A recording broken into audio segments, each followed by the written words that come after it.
Pemirsa, banyak sekali kejadian yang terjadi di Jember selama sepekan dan tim redaksi kami telah merangkumnya dalam Tajam Sepekan. Bersama saya Aprilia, berikut Tajam Sepekan selengkapnya.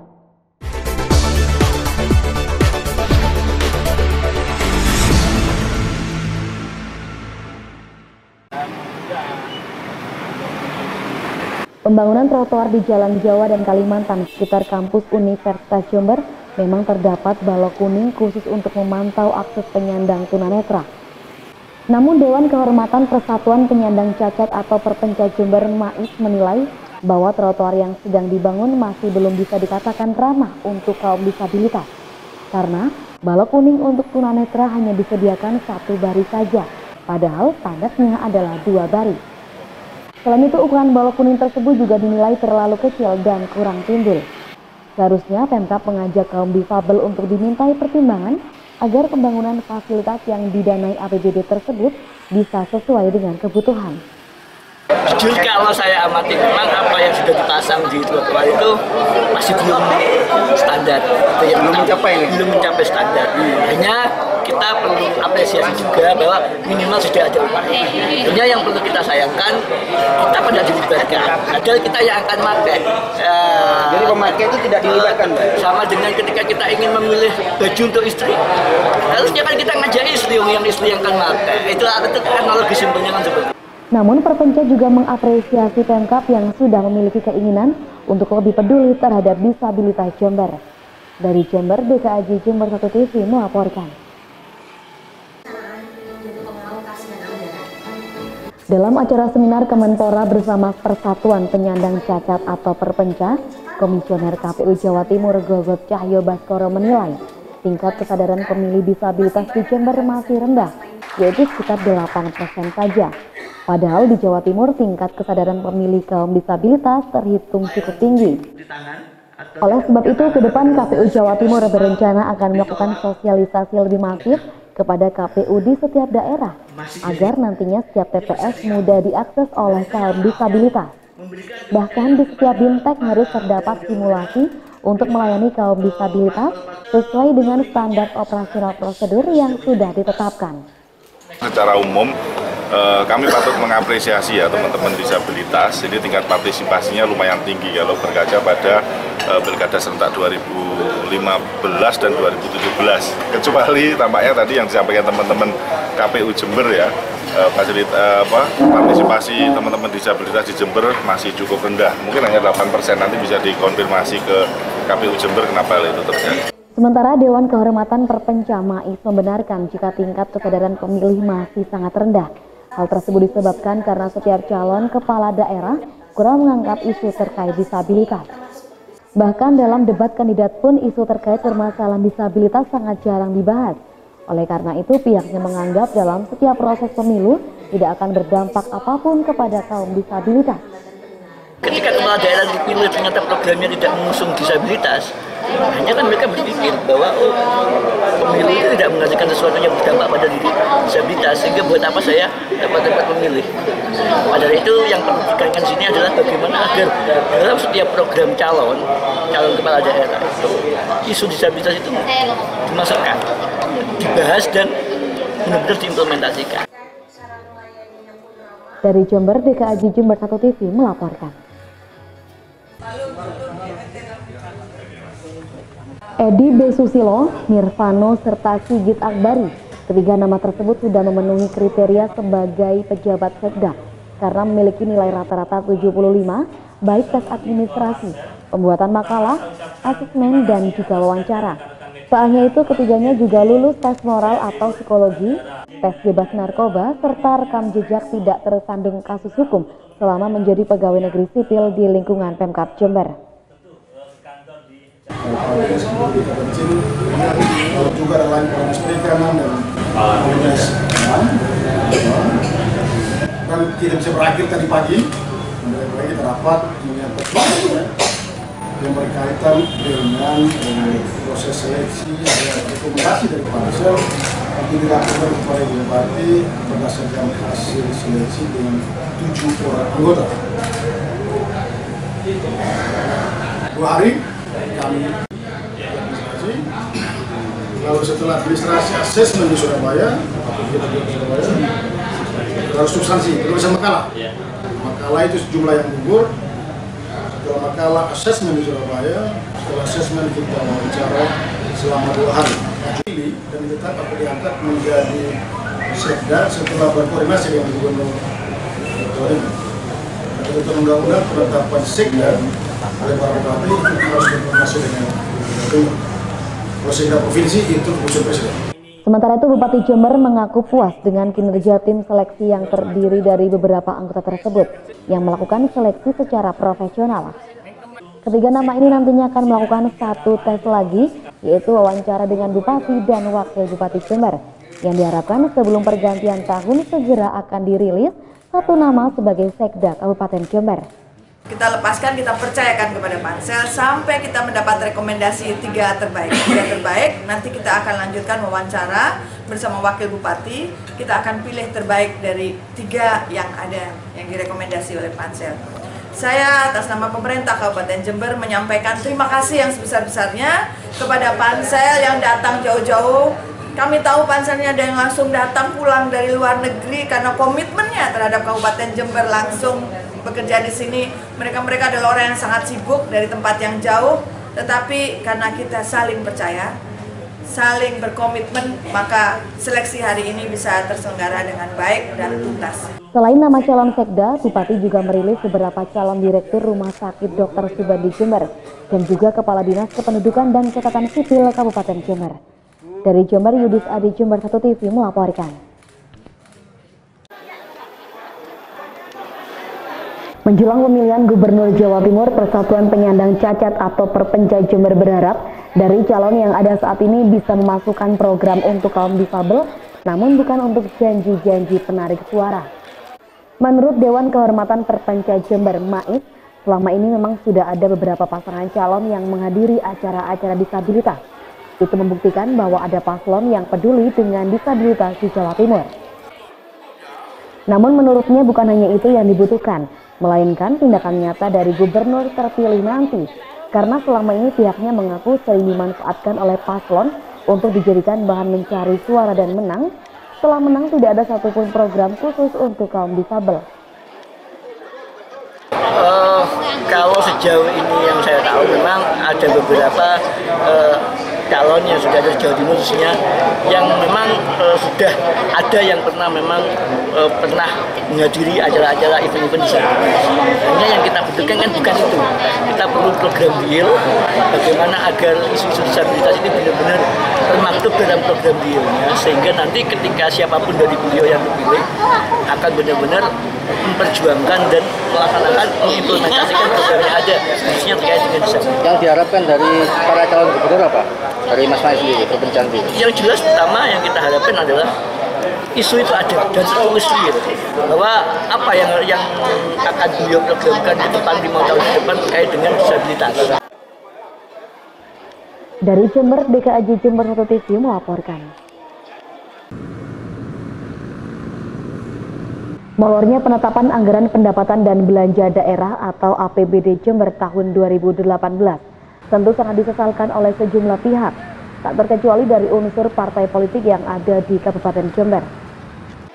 Sekretaris DPC Partai Demokrat Jember Agusta Jakapurwana menilai bahwa selama ini Bupati tidak konsisten dalam membentuk tim anggaran Pemkab, karena apapun keputusan dari tim anggaran Pemkab seolah tidak pernah ada benarnya. Bahkan Agusta juga mengatakan Bupati cenderung mengambil keputusan sendiri tanpa melibatkan timnya. Ketika kita mempercayai untuk melakukan sesuatu, untuk merundingkan sesuatu, ya sudah, kita percayakan total pada tim bentukan itu, hasilnya. Sedangkan yang ini kan tidak, sepengetahuan saya, pihak PMK sudah bikin tim, sudah berikan membuat suatu kesepakatan, tapi begitu selesai bikin kesepakatan, tiba-tiba Bupati yang baru lagi kembali kesepakatan awal tadi, padahal kan sudah dibahas oleh tim yang dipercayakan, sudah diberikan mandat oleh Bupati untuk membahas. Tapi begitu ini sudah terjadi kesepakatan, Bupati balik lagi. Salah satu petinggi Partai Demokrat Jember tersebut berharap Bupati bisa lebih jeli untuk melakukan komunikasi dengan bawahannya maupun dengan DPRD agar masyarakat Jember tidak menjadi korban lagi karena molornya APBD. Dari Jember, GKIJ Jember 1 TV melaporkan.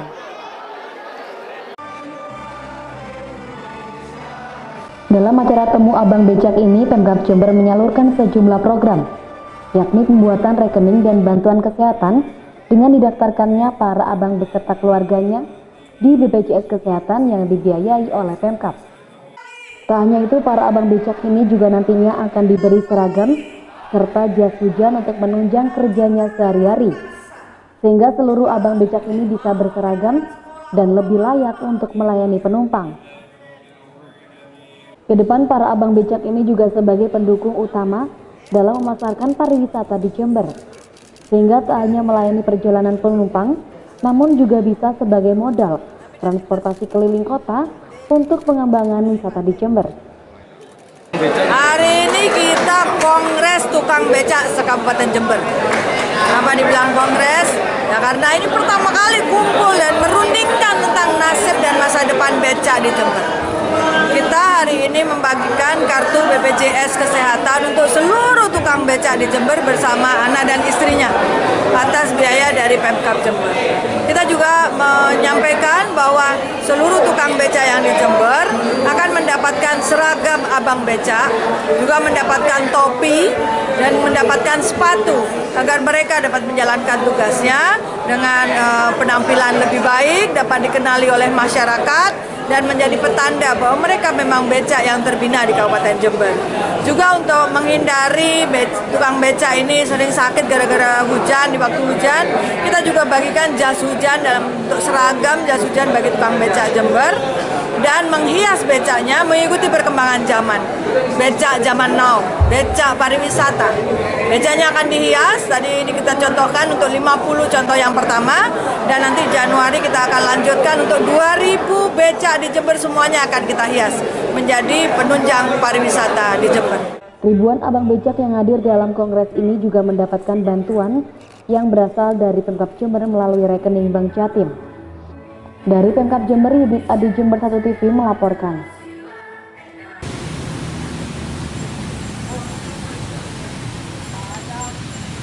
Seperti yang diungkapkan oleh Slamet ini, dirinya mengaku untuk bantuan Pemkab terkait BPJS dan juga pendidikan gratis sangat baik dan dirinya juga sangat mengapresiasi atas program Pemkab Jember tersebut.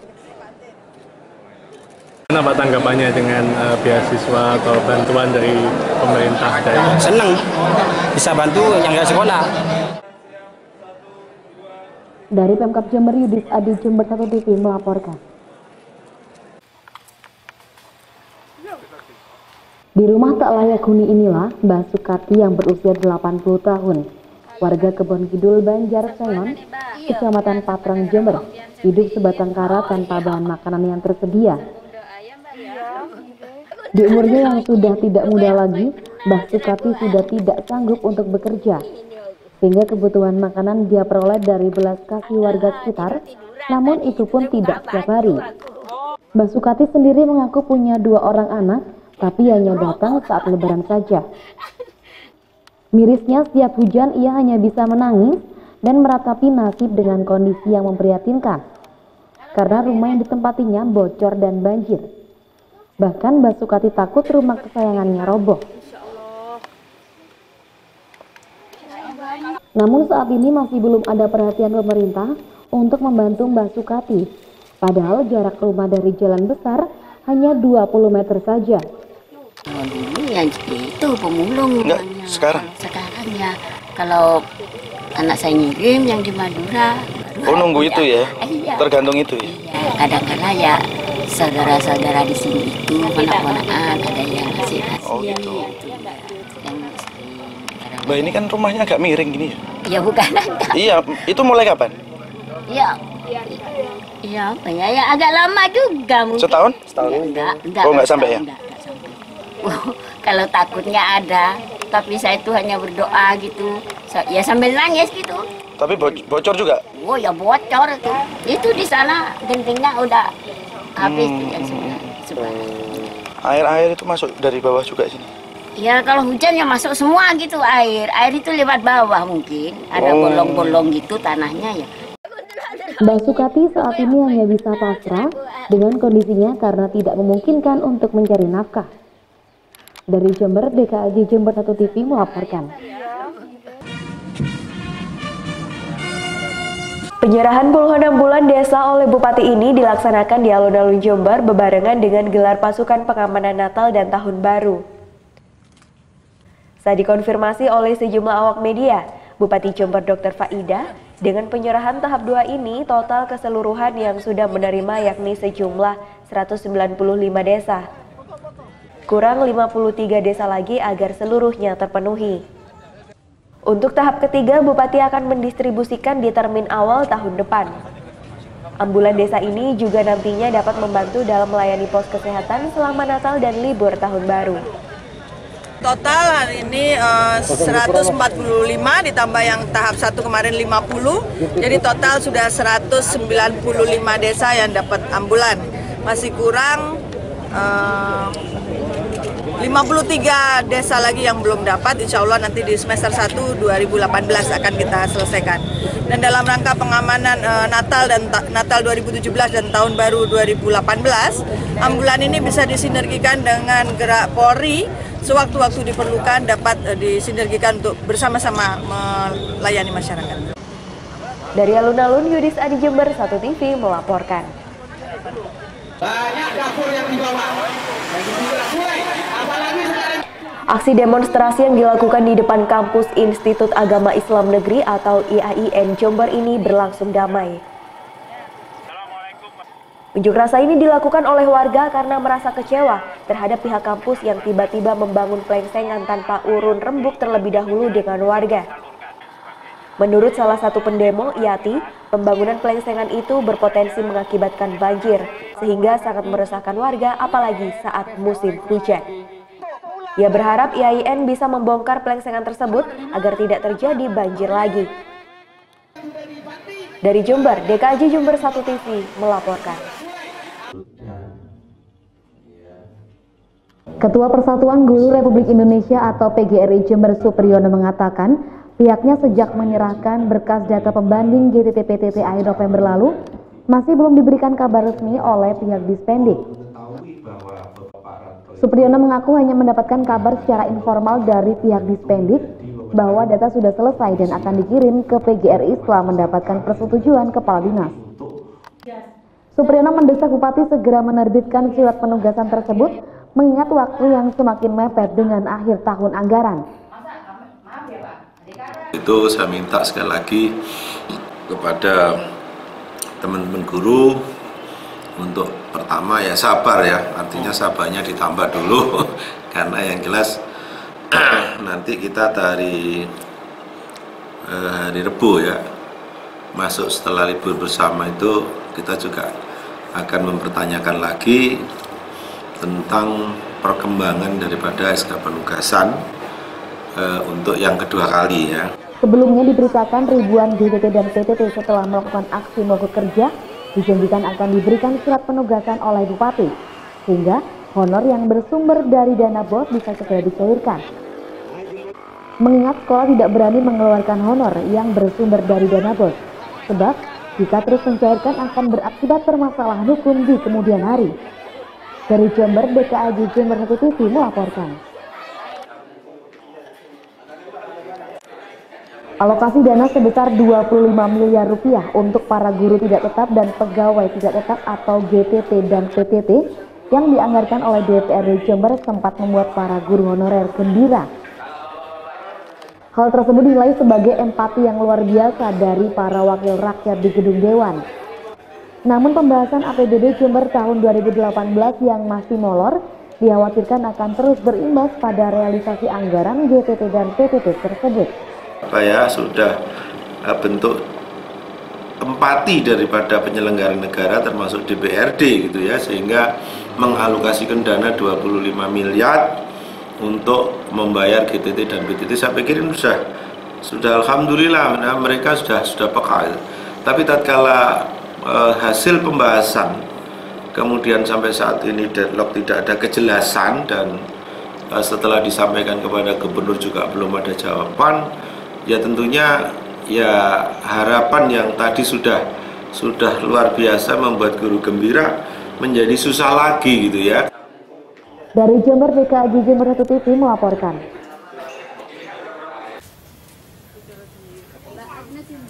Subolo, warga desa Taman Sari, Kecamatan Wuluhan, terpaksa membungkus satu persatu buah belimbingnya dengan menggunakan kantong plastik yang berukuran 1 kg.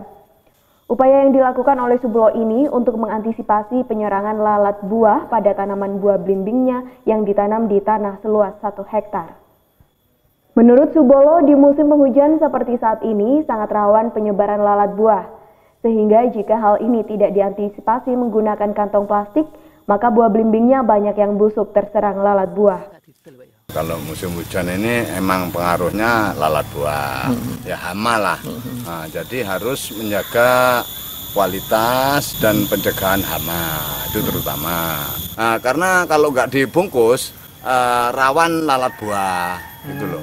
Jadi lalat buah itu sangat rawan sekali. Kalau musim penghujan seperti ini. Karena banyaknya buah belimbing yang busuk di petani membuat harga belimbing naik. Yang sebelumnya 1 kg hanya seharga Rp6.000, kini naik menjadi Rp8.000 per kilogramnya. Dari Wuluhan, Bambang Sugiarto, Jember 1 TV melaporkan. Oh, pinjam ya. Tempat wisata DK37 atau disebut Geladak Kore ini bisa menjadi salah satu destinasi wisata yang wajib Anda kunjungi dengan keluarga. Tempat wisata DK37 atau disebut Geladak Kore berada di kawasan hutan DKPH Ambulu, Desa Andongsari, Kecamatan Ambulu. Tempat wisata ini sangat cocok untuk mengisi liburan sekolah anak Anda. Cukup dengan membayar Rp5.000, pengunjung dapat menikmati beberapa wahana dan pemandangan alam yang masih alami dan asri. Sebelum Anda masuk ke tempat wisata, pengunjung terlebih dahulu menyeberangi sungai dengan menggunakan perahu getek yang sudah dilengkapi dengan alat pengaman seperti pelampung. Di tempat wisata ini juga terdapat rumah hobbit, jogging track, dan juga ada taman bunga lavender garden, dan juga ada lorong bahagia yang terbuat dari ranting kayu yang sangat menarik dan unik yang wajib Anda kunjungi. Jadi komunitas Manula, Manusia untuk Alam, mengelola DK37 ini sejak bulan 8. Mas, ada sarana apa saja di tempat wisata ini? Di DK7 ada satu rumah hobbit, kemudian jogging track Manula. Intinya jogging Manula itu untuk para Manula untuk terapi jalan. Kemudian ada lorong bahagia. Terus kemudian ada 20 ayunan sama camping ground. Kemudian ada rumah siput, bukit matahari, ada batu jodoh, ada sarang burung raksasa. Nah, jika Anda penasaran dengan menariknya tempat wisata DK37 atau Geladak Kore, Anda bisa datang langsung di kawasan hutan DKPH Ambulu yang berada di Dusun Andongsari, Kecamatan Ambulu. Dari Ambulu, Bambang Sugiarto, Jember 1 TV melaporkan. Sayang sekali pemirsa, informasi tadi sekaligus menutup jumpa kita di Tajam Sepekan edisi kali ini. Anda juga dapat menyimak informasi tadi di website kami di www.jember1tv.co.id atau Anda bisa juga download aplikasi Jember 1 TV melalui Play Store. Saya Aprilia bersama seluruh kerabat kerja yang bertugas mohon undur diri dari hadapan Anda. Terima kasih, sampai jumpa dan salam 1 TV.